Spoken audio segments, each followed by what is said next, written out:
Vamos a empezar la clase de hoy y como les había dicho, íbamos a ver tumores del sistema nervioso central. Es un tema interesante que no es desafortunadamente tan poco frecuente. Cuando uno evalúa o ustedes como médicos generales, cuando sean médicos generales o como especialistas, cuando sean especialistas, tienen que pensar que de todos los tumores localizados en el sistema nervioso central, aproximadamente el 50% van a ser primarios y el 50% van a ser metastásicos. Eso es muy importante, es algo que no deben dejar de lado porque las metástasis al sistema nervioso central son de lo más frecuente que existe, ¿ok? Entonces, eso por un lado. Por otro lado, es que siempre tienen que recordar que el 20% de los tumores en infantes corresponden a tumores del sistema nervioso central. Entonces, en niños es una de los diagnósticos diferenciales que tenemos que pensar cuando hay alguna manifestación neurológica. El 70% van a estar en fosa posterior dentro de los hemisferios cerebrales. Y depende de la localización las consecuencias que van a tener. Ahora, el tratamiento curativo exclusivamente es la cirugía. O sea, no hay otra opción terapéutica que vaya a ser curativa. Sí hay tumores que son quimiosensibles, sí hay tumores que son radiosensibles, pero eso no es la panacea ni lo que va a curar al paciente.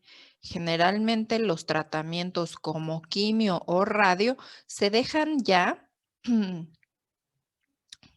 o bien neoadyuvantes para disminuir el tamaño o la carga tumoral. Y en la mayoría de los casos, más bien se dejan ya siendo una terapia paliativa, ¿ok? Entonces, a ver, Luisa Fernanda, dime una característica que a ti te haría pensar que es un tumor primario versus una metástasis. Bueno, yo creo que nosotros tendríamos que iniciar o bueno, ya tener un estudio del paciente. Entonces, pues yo creo que en algún tipo de tomografía o de radiografía, nosotros vamos a encontrar definitivamente un punto donde sea un tumor. En caso de que sea metástasis, vamos a encontrar un punto donde exista otro tumor. Entonces, o sea, pero creo que de laboratorio serían. Entiendo, ok. Según lo que me cuentas es que harías una tomografía de todo el cuerpo humano del paciente y entonces buscarías si es primario o si es metastásico, ¿no? Esa sería como tu aproximación diagnóstica. ¿Sí? Bueno, yo creo que sería una de las cosas que posiblemente haría, como ahorita nos está comentando que sería en 50% es metastásico, entonces pues yo definitivamente, teniendo un tumor del sistema nervioso central, buscaría, porque digamos que si 50% es metastásico, es importante ver que no exista en otro lado. Ok. Doctora, Bueno, no podría ser que... ¿Quién me habla? Yo, Fernando. A ver, Fernando. Yo tengo entendido que los tumores los tumores de craneales suelen presentar, perdón, es que se metió mi sobrinito en mi cuarto. Está bien.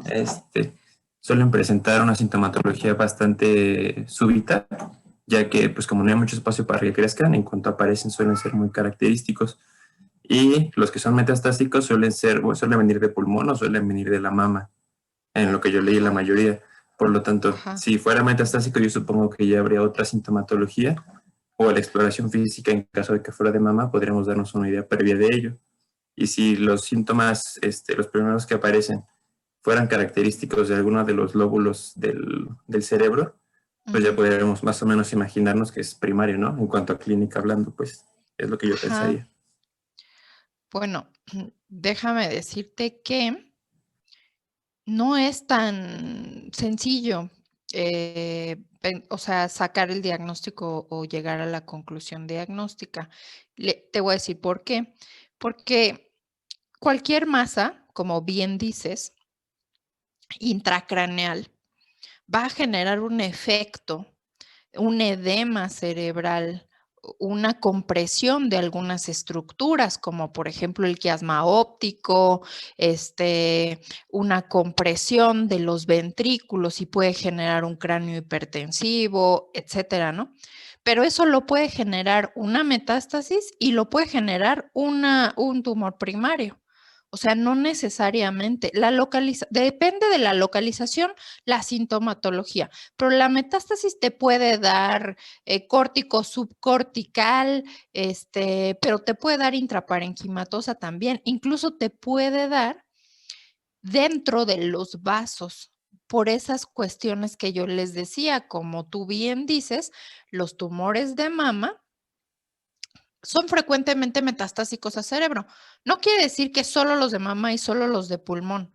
No, un hepatocarcinoma te puede dar metástasis al sistema nervioso central, sí. Un tumor de células claras, carcinoma de células claras renal, ¿te puede dar metástasis al sistema nervioso central? Sí. O sea, hay muchos tumores primarios que te pueden dar metástasis. Sin embargo, eh, tanto la clínica no va a ser característica, ¿no? Un melanoma, por ejemplo, un melanoma, cosa que ya no vimos y que para mí hubiera sido muy importante ver en las clases, un melanoma maligno puede ser o primario del sistema nervioso central, porque ustedes recuerden que en las meninges también hay células pigmentarias y puede ser un primario del sistema nervioso central, o puede ser metastásico de piel, metastásico a cerebro. Y el problema es ese, justamente, que dependiendo de a dónde te dé la metástasis, va a ser la sintomatología. Y dependiendo del tamaño y de la necrosis que genere, o sea, no es como eso. Y lo que dice la doctora, híjole, no muy aplicable en nuestro medio, porque, pues, digo, si están en la ciudad y no estamos en pandemia y los tomógrafos están libres, pues bueno, si no tienen otra opción, pues háganle una tomografía corporal total, pero eso no es lo real, eso no es lo que vamos a hacer en Iguala o en, no sé, me explico, no es la aproximación. Número 1, tienen que tener en cuenta a los antecedentes del paciente. Los antecedentes clínicos son importantes. ¿Por qué? Pues porque como dice Fernando, pues a lo mejor tiene el antecedente de hace 10 años haber tenido un cáncer de mama o de hace, pues no sé, 3 años haber tenido un tumor renal. Entonces, bueno, sí te orientas más a que sea algo metastásico. Sin embargo, la orientación radiológica también es importante. Solo con no les estoy diciendo que es lo ideal, ¿eh? O sea, porque después van a decir, con una placa simple ya. No, pero solo con una placa simple van a saber si el tumor es uno solo o son varios tumores y cuál es la localización. Y entonces, si yo a Dante le enseño una tomografía y en la tomografía muestro que son varias lesiones, ¿qué pensarías? ¿Que son metastásicas o que son primarias del sistema nervioso central?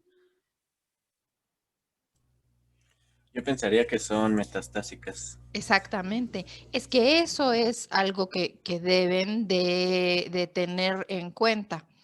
Cuando son metastásicas, generalmente son varias, no va a ser una lesión. Solo hay, por ejemplo, el linfoma primario del sistema nervioso central, sí te puede dar varias lesiones, sí te puede dar varias lesiones neoplásicas en el cerebro, el linfoma, pero los demás, los primarios del sistema nervioso central, generalmente son únicos y eso tiene que hacerles llamar su atención, pensar, bueno, es único, voy a pensar que es primario. Son varias, bueno, son metastásicos. Eso es importante. Evidentemente la historia clínica también es importante, ¿no? Y como dice Fernando, sí, también la clínica. Desgraciadamente, sí hay pacientes, y se los digo porque hasta en las autopsias nos pasa, que nunca saben dónde es el primario. O sea, que no tuvieron una sintomatología tan definida como para decir, el primario fue renal o, el primario fue de mama. Eso no es, los pacientes no leen los libros, por lo tanto, no todos los pacientes son clásicos de una sintomatología. Entonces, la radiología es importante. Ahora, en cuanto a los tumores del sistema nervioso central, pues los vamos a dividir de acuerdo a la célula que les da origen, como todo en patología. Y todo eso es importante. Los más frecuentes son los de origen glial, de las células de la glía. Y entre ellos están el astrocitoma, el oligodendroglioma y el ependimoma. Y de ellos, de todos estos gliomas, el más frecuente es el astrocitoma. ¿Ok? Entonces eso les tiene que quedar claro. Ahora, de los tumores neuronales, tenemos al gangliocitoma, al ganglioglioma y al neurocitoma central. No son tan frecuentes. No son tan frecuentes como los gliomas. Después vienen los tumores poco diferenciados. Estos poco diferenciados usualmente, no siempre, pero usualmente son más frecuentes en niños y dentro de ellos tenemos al meduloblastoma. Los tumores gliales también pueden ser en niños. Hay astrocitomas que son también frecuentes en niños. Eso también quiero que les quede claro. Y también intracraneales, pero no cerebrales, están los meningiomas. ¿De qué células se derivan los meningiomas? De las células de las meninges. Ajá, ¿cómo se llaman esas células? Epidimocitos. No, meningoteliales. Meningoteliales. Meningoteliales, ajá. Las células meningoteliales, de esas se derivan los ependimocitos, son las células ependimarias y de las células ependimarias se derivan el ependimoma, el subependimoma, incluso los papilomas de plexos coroides, pero no. Los meningiomas se derivan de las células meningoteliales, ajá, y son intracraneales, pero no son intracerebrales. Entonces, eso también es muy importante en la radiografía o en la tomografía, porque hay que evaluar si el tumor es intraaxial o es extraaxial. Y eso es súper, súper importante porque les va a dar una orientación clínica. Se pueden dividir en todos esos subtipos histológicos, pero bueno. No se los tienen que aprender, solo tienen que saber que hay muchos subtipos de meningiomas y los meningiomas en la mayoría de los casos, gran mayoría de los casos, son benignos, pero hay meningiomas de alto grado, entonces siempre se tiene que hacer el estudio histopatológico. Ok, Bueno, entonces vemos este corte de una tomografía, ¿no? Y entonces vemos cómo esta lesión, pues está intraparenquimatosa para empezar, ¿no? O sea, no puede ser extraaxial porque está dentro del parénquima, ¿no? Para empezar. Enseguida, es una lesión que si bien no es extremadamente grande, sí es la lesión más todo el halo que refuerza la lesión, más todo el edema que está generando esa lesión. Y todo ese edema está colapsando el ventrículo. Entonces, ustedes ya imaginarán que pues el cuadro clínico no va a ser el cuadro clínico muy light, ¿verdad? O sea, este es un cuadro clínico muy llamativo con una hipertensión intracraneal muy importante, ¿no? Por todo el edema que está allá. O sea, si se dan cuenta, aquí todavía se observan bien las circunvoluciones. Aquí está completamente borrado. Hasta acá todavía tiene un poco de edema y vean todo lo que tiene hasta acá. Entonces, eso es importante. Ahora, les decía, la neoplasia glial más frecuente del sistema nervioso central e incluso la neoplasia intracraneal más frecuente son los astrocitomas. Los astrocitomas son evidentemente derivados pues, de las células gliales, de los astrocitos, y están obviamente en los hemisferios cerebrales, ¿no? Van de la cuarta a la sexta década de la vida, lo más frecuente, pero también se presentan en niños. Afortunadamente en niños generalmente son de bajo grado. Bueno, ¿qué presentan? Convulsiones, cefaleas, son lesiones mal delimitadas, gris, infiltrantes y que pueden o no tener áreas de degeneración quística y tienen diferentes grados de diferenciación. Volvemos a repetir que la diferenciación te va a decir qué tan agresivo o no es un tumor porque se parece o no a la célula que le dio origen y por lo tanto está proliferando más, tiene más anaplasia, etcétera. Son muchas las características que debemos de saber. Entonces, estos son como, digamos, de los más frecuentes, ¿no? Está el difuso, el fibrilar, el protoplásmico y el pilocítico, y estos generalmente son de bajo grado, generalmente. El pilocítico, sobre todo, es de muy bajo grado. Después venimos los de grado intermedio, que están, por ejemplo, el gemistocítico, el jantoastrocitoma, pues son de grado intermedio, aunque nunca hay que confiarse de que, bueno, es una lesión benigna, porque en realidad ninguno de estos es benigno. ¿Ok? Bueno. Y los de más alto grado están el anaplásico y el glioblastoma multiforme. Esos son los de más alto grado de acuerdo a la clasificación de la OMS. ¿Sí? Bueno, entonces vemos cómo en este cerebro obtenido en una autopsia, vemos cómo está delimitada la lesión que está intracraneal, pero que aquí no se ve muy bien delimitada. Sin embargo, sí está haciendo un efecto de masa y está colapsando completamente el ventrículo. ¿Ok? Bueno. E histológicamente se observa así. Son células realmente pequeñas que no tienen mucho pleomorfismo, sí están proliferadas, pero no tienen mucho pleomorfismo y están, si lo logran observar aquí, en una base de malla fibrilar. Estos como pelitos que están viendo aquí es la malla fibrilar y eso es característico de un astrocitoma, pero fíjense cómo sí está aumentada la celularidad, pero en realidad no es una neoplasia, este es obviamente uno de bajo grado, ¿no? Pero no es una neoplasia que se observe muy agresiva, ¿no? En este caso.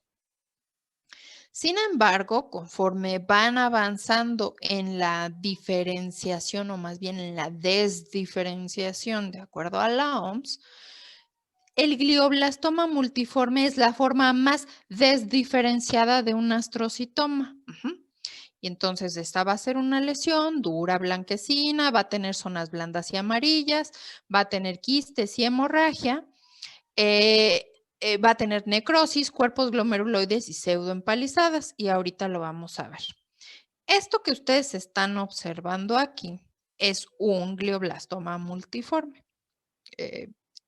Es algo muy, no en todos los casos se presenta, pero es algo característico únicamente del glioblastoma multiforme que puede empezar en un hemisferio y pasarse al otro hemisferio. Y esta imagen que ustedes que son así tan románticos podrían decir que es un corazón, pero en realidad nosotros en la radiografía o en la tomografía decimos que tiene imagen de alas de mariposa.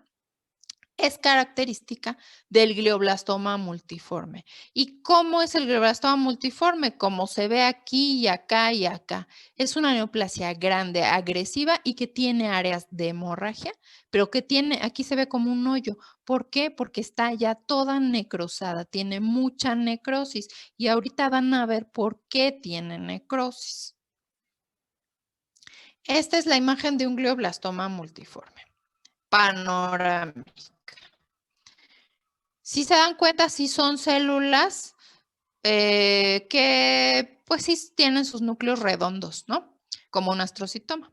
Pero nada que ver con la forma de un astrocitoma, porque el astrocitoma tiene celulitas muy pequeñitas, etcétera. En cambio ¿no?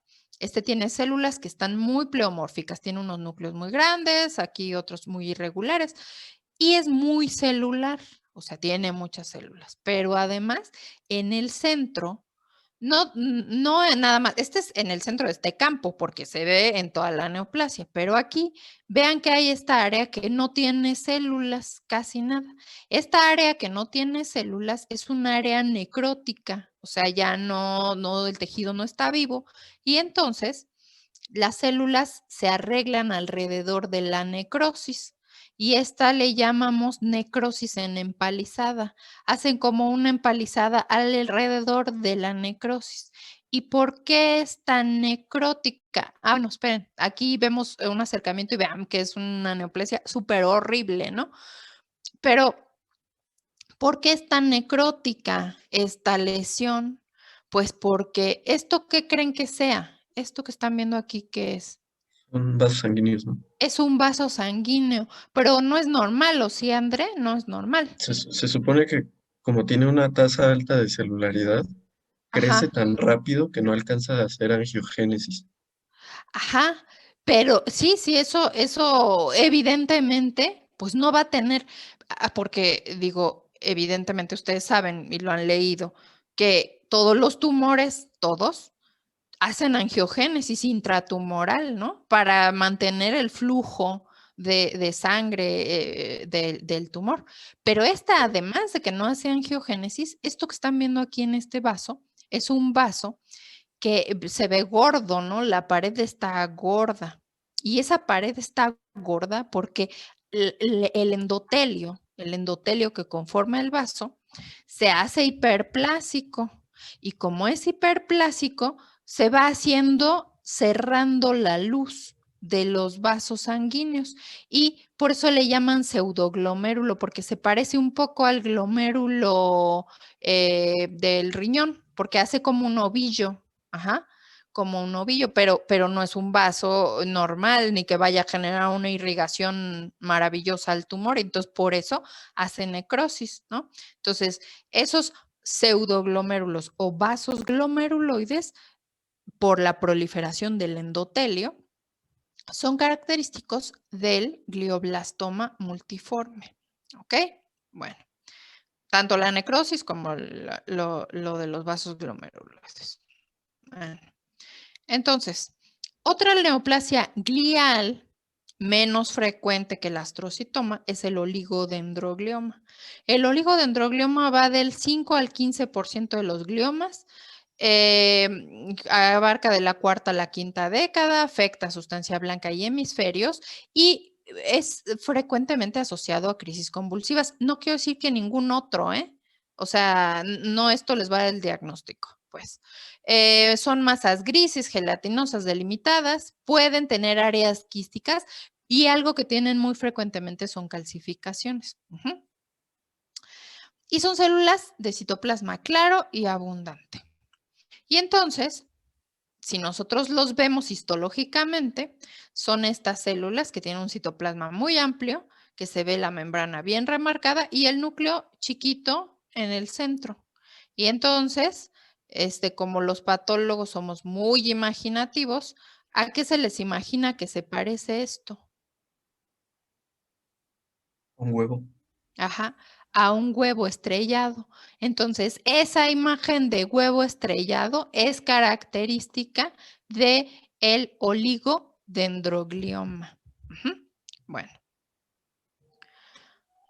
ahora, otra neoplasia que es derivada de las células ependimarias y por lo tanto están cerca de los ventrículos en la mayoría de los casos, porque pues crecen cerca del epéndimo, es el ependimoma. El ependimoma generalmente está en la primera y segunda década de la vida, aunque sí hay en pacientes más grandes. Puede ser cerca del cuarto ventrículo, en la médula espinal y son masas sólidas o papilares. Tienen un núcleo redondo u oval, tienen un fondo fibrilar y puede llegar a formar rosetas y pseudorosetas. Porque está cerca de los ventrículos, pues es frecuente que dé hidrocefalia. Tiene un pronóstico malo, a excepción del subependimoma, que es una neoplasia que tiene un curso benigno. El ependimoma en realidad no es tan benigno, le va bastante mal y tiene diseminación al líquido cefalorraquídeo. Entonces vemos cómo está aquí esta lesión que está haciendo una compresión muy importante que evidentemente pues mató al paciente, pero vemos cómo está conformado. Vemos la malla fibrilar y vemos que alrededor de los vasos se arreglan las células y que forman estas pseudorosetas y también rosetas, que son estas como rueditas. Veámoslo aquí. Aquí están alrededor de un vaso, aquí se ve la luz del vaso, pero aquí no están alrededor del vaso, pero siguen haciendo estas especies de rosetitas. Y eso es característico de las lesiones derivadas de las células ependimarias. ¿Ok? Bueno, otra lesión que ya les había dicho es poco diferenciada, es el meduloblastoma. El meduloblastoma es una neoplasia muy agresiva. Está constituida por células pequeñas de escaso citoplasma, tiene muchas mitosis, es gris, friable y es muy frecuente en niños, como ya se los había dicho. Desgraciadamente, pues se aloja en el cerebelo y el cuadro clínico es devastador, ¿no? El pronóstico realmente es muy malo, a pesar de que es radiosensible. ¿Por qué es muy malo? Pues porque esa lesión, para empezar, no la vas a poder quitar completamente. No puedes abordar, llegar a cerebelo y tratar de quitar esa lesión completamente, porque pues vas a matar al paciente, ¿no? Entonces, generalmente quitan lo más que se puede y el resto lo dejan para la radioterapia. Sin embargo, pues ojalá que no les toque jamás ver a un niño que le dan radioterapia a holocráneo. De verdad se los deseo porque cuando les dan terapia a holocráneo, muy frecuentemente, si no es que, no sé, 90 y más de los casos, van a quedar con amaurosis. ¿Y cómo le explicas a un niño que se va a morir, pero que antes de morirse se va a quedar ciego? O sea, es algo realmente devastador. Entonces, pues ahí sí depende de los padres, ¿no? Si aceptan o no aceptan prolongarle la vida al niño con la radioterapia. Generalmente tienen alteraciones en el isocromosoma 17q. Desgraciadamente, más o menos son el 20% de los tumores del sistema nervioso central de los niños. Se presentan en línea media. Pueden llegar a presentar hidrocefalia y vean, pues es un tumor evidentemente de fosa posterior, ¿verdad? Y que genera una herniación muy importante. Y vean, está conformada por este grupo de células tan poco diferenciadas que no forman nada, o sea, no forman nidos, no forman glándulas, no forman rosetas, no forman nada, solo son células proliferando, células neoplásicas, y en el acercamiento vemos cómo pues tienen mucho pleomorfismo y bueno, es una neoplasia bastante agresiva. Ahora otra que es muy importante también, y desgraciadamente va a ser el único linfoma que vamos a ver porque pues ya no nos dio tiempo, pero sería importante, si les interesa, que le den una leída a los linfomas, porque los linfomas es una de las neoplasias que desgraciadamente está aumentando más en su presentación. Y sí sería muy importante que tuvieran conocimiento de eso, ya nada más por morbo, creo, deberían de leerlo. Pero bueno, el linfoma primario del sistema nervioso central no es tan frecuente, es el 2% de los linfomas no Hodgkin extraganglionares, el 1% de los tumores intracraneales y generalmente se presenta en pacientes con inmunodepresión, o sea que es frecuente asociado con VIH, es frecuente asociado a pacientes que han estado con algún tipo de inmunosupresión crónica, como por ejemplo los post-transplantados. Esos pacientes a veces pueden desarrollar un linfoma. Es un linfoma B, eso también es muy importante. Se asocia al virus del Epstein-Barr, es agresivo, de mal pronóstico y generalmente puede ser una lesión, pero este sí puede tener lesiones múltiples, ya se los había dicho. Está en la sustancia gris y en la blanca y generalmente tiene células grandes, pequeñas y lisas y muestra algo también característico que se llama angiocentricidad o angiocentrismo. ¿Alguien leyó algo de esto? Espérenme un segundo, no me contesten, voy a prender la luz.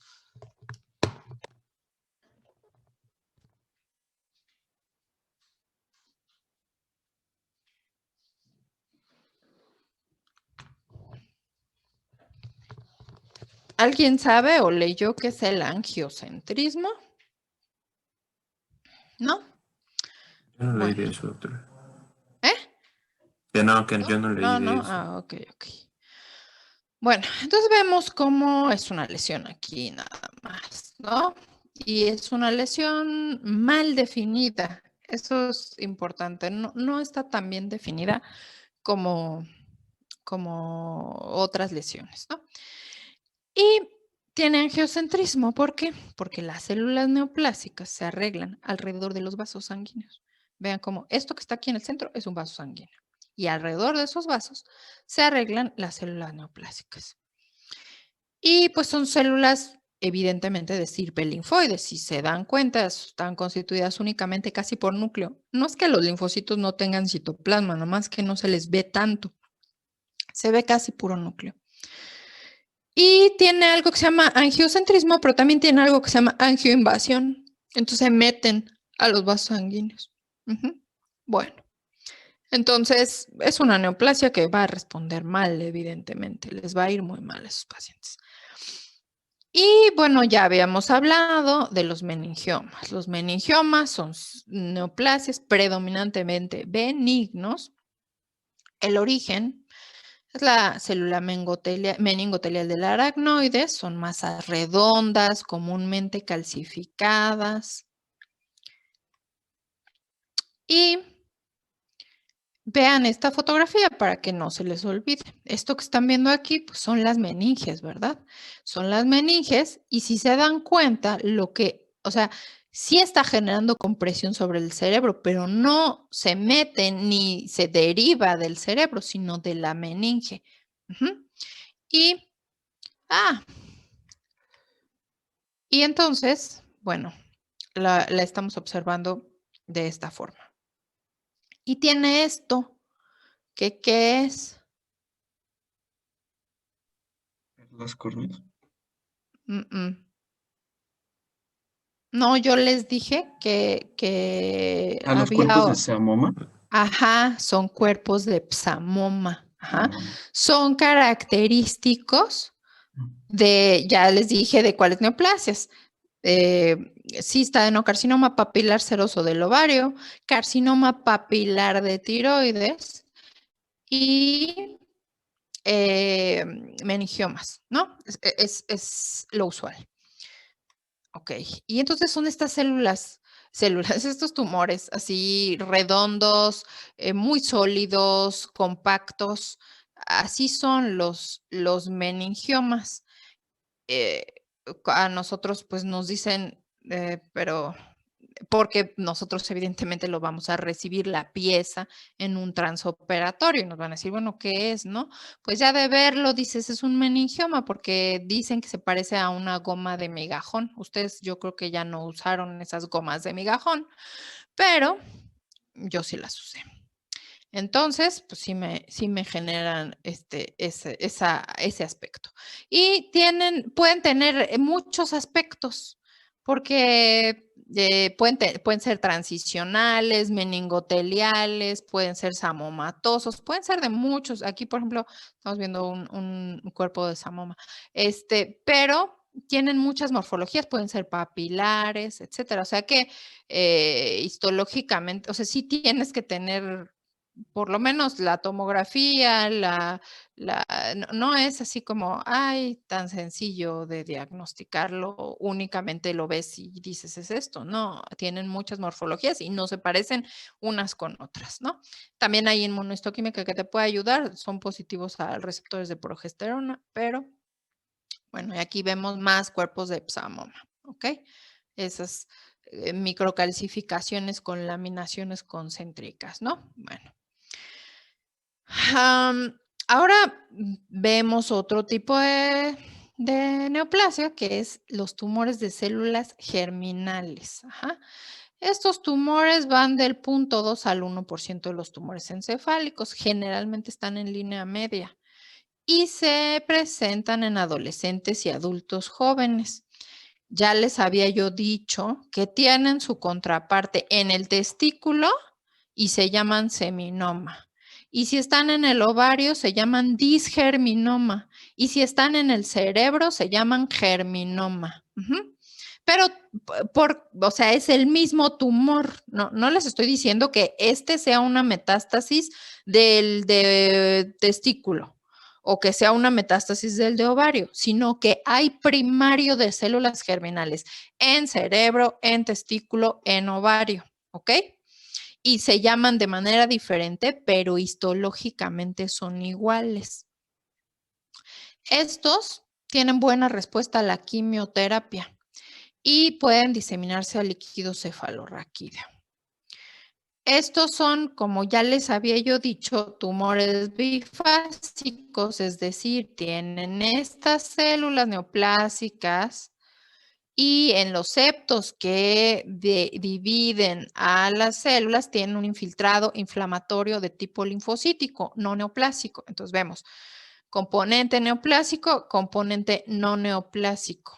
Así son en el testículo, así son en el ovario y así son en el cerebro. ¿Ok? Bueno.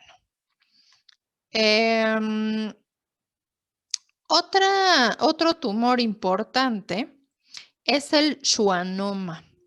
El schwannoma es un tumor benigno que se origina en la cresta neural, muy frecuentemente asociados a neurofibromatosis tipo 2.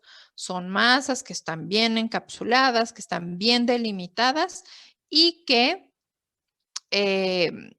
se derivan de alguna raíz nerviosa y dependiendo de esto va a ser su sintomatología. Y son así. Las células de Schwann neoplásicas se arreglan de esta manera, formando esto que así que está así todo eso, que tiene áreas celulares como estas y áreas hipocelulares, se llaman de Anthony A y Anthony B, y todo esto que está conformando es un cuerpo de Verocay. Y así se llama. Y es importante que lo sepan. ¿Por qué? Por lo que yo les había yo dicho en algún momento, creo que les pregunté, hombre que presenta dolor lumbar, tal, no sé qué, denme 3 posibilidades diagnósticas. Y me dijeron, creo que pielonefritis y creo que me dijeron metástasis, creo, y no me acuerdo qué otra cosa, ¿no? Hernia de disco. También un schwannoma puede generar un dolor radicular tan intenso y se puede localizar en la columna vertebral, ¿no?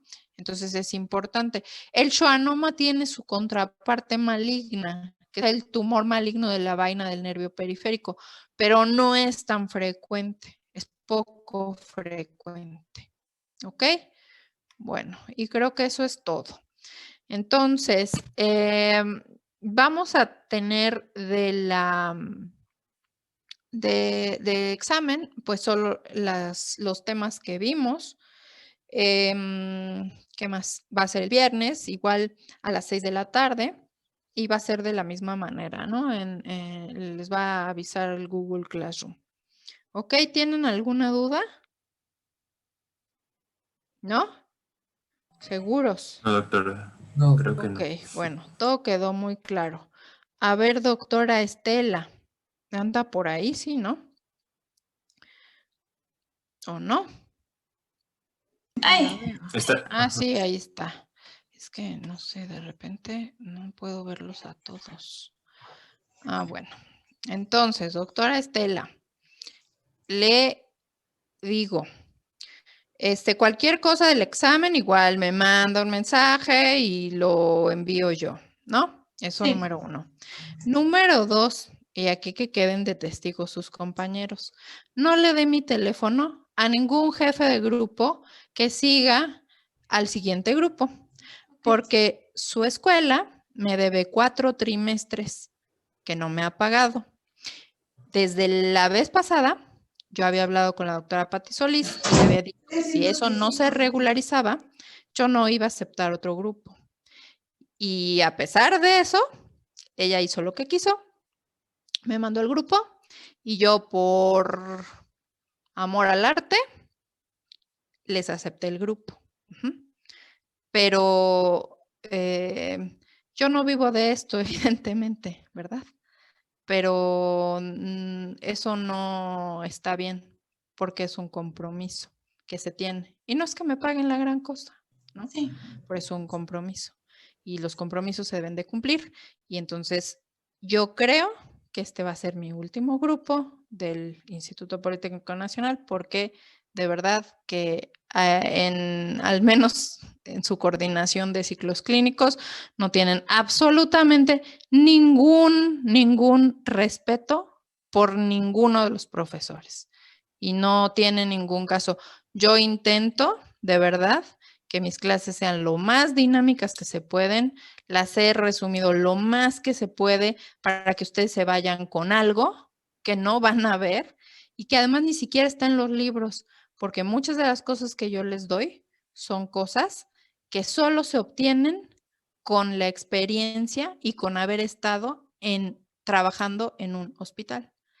Y si no es valorado el trabajo de muchos, por eso del 20 de noviembre se han quedado sin muchos maestros. Y por eso los maestros que les daban infecto ya no les dan infecto. Y ahora les da a alguien más que no es infectólogo.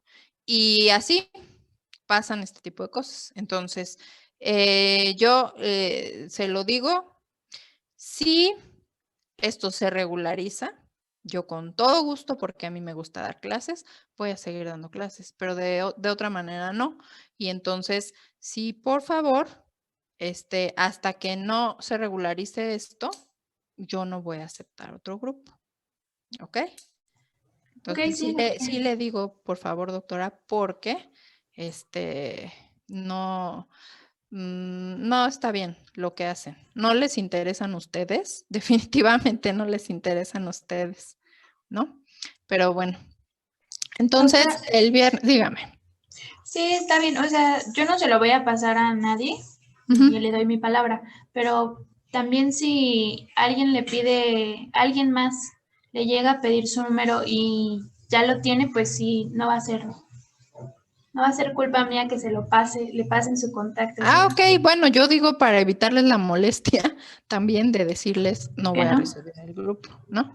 Sí, Sí. y pues sí, qué lástima que no se pudo resolver porque pues esto desde el principio estaba el problema. Creo que mis compañeros del grupo pasado igual lo siguieron intentando, o sea, igual hablaron con Pati Solís, igual lo que sea.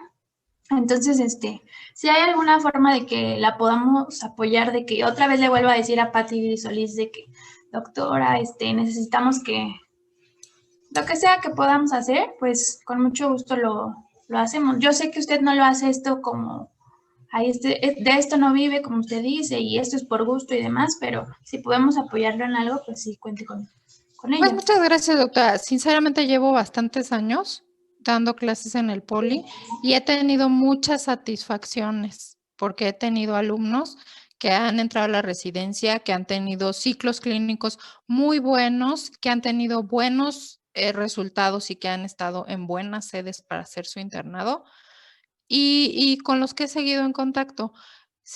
Y lo hago de verdad con gusto, pero la verdad es que, pues no me parece la manera en cómo nos tratan. Ahí en el 20 de noviembre han ocurrido muchas irregularidades con el poli, ¿no? Entonces, pues yo no necesito, o sea, no es que yo no quiero que ustedes se metan en ningún problema, esa es una cuestión mía, pero sí quería yo decirles que esta es la situación y esta es la situación que he tenido por 4 trimestres y es un abuso, la verdad.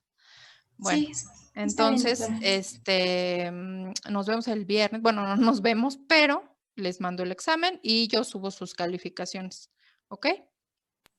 ¿Qué día es el Doctora. viernes? Por cierto, ¿qué cae el viernes? 29. 29. 29. Santo Madre de Dios. Porque aparte tienen el cinismo, porque, o sea, cuando uno de plano no tiene moral, ya de plano, pues ya se descara, ¿no? Tienen el cinismo de mandarme un oficio exigiéndome las calificaciones antes del 30, pero bueno, está bien. De todas maneras, yo el día que tenga sus calificaciones, se las subo, ¿ok? Sí, doctora, muchas gracias. Muchas Bueno, gracias, Muchas doctora. gracias les por vaya todo, muy doctora. bien. Que les vaya muy bien. Mucho, mucho. Igualmente. Igualmente. Gracias, doctora. Gracias por todo, Cuiden. doctora. Hasta Dale. luego. Gracias por Bye. todo. Que estén bien.